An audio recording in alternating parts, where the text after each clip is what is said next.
Once upon a time, there were 4 princesses living in a house of pink and glitter until their Prince Charming came along. When I met James, I was working as a sales executive for a home builder. Turns out we had several mutual best friends. We grew up within 5 miles of each other in 3 different cities, and we even worked at the same restaurant as teenagers, only missing each other by 2 months. When I met Katie, I had no idea that this was a girl that I had a crush on over a decade prior to our meeting. And that's where I first saw her.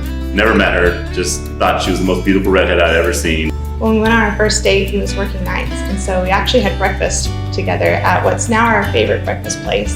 And I might have fallen in love with him over syrup and coffee and laughing until my stomach hurt.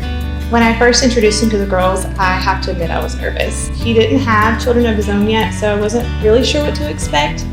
And the first thing that Gracie did was hug him and say, "You can be our other dad." Our wedding was a dream come true.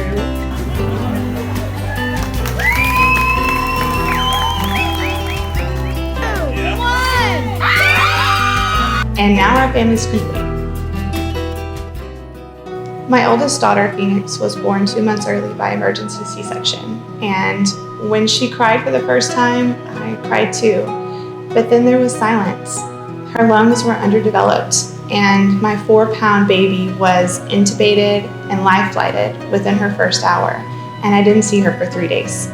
During that time, I learned how important breast milk is for premature babies. And like most moms, due to the stress and the trauma of her birth, I wasn't able to provide that for her. I felt like a failure. I remember one night, a nurse came quietly over and reminded me that I was out of breast milk. She asked me if I would be interested in receiving donor human milk for Phoenix. I signed the consent forms, and then I found out that our insurance did not approve the coverage because at 4 pounds, she was about half a pound too heavy. I decided then that no baby should die needlessly because of their limited access to the medication and nutrition that they needed. In 2015, I founded Pumping for Preemies, and since then I've educated over 100,000 nurses and doctors. I've received a proclamation celebrating Donor Human Milk Awareness Day. I've been interviewed on TV and in national magazines, and I've personally delivered over 150 NICU care packages.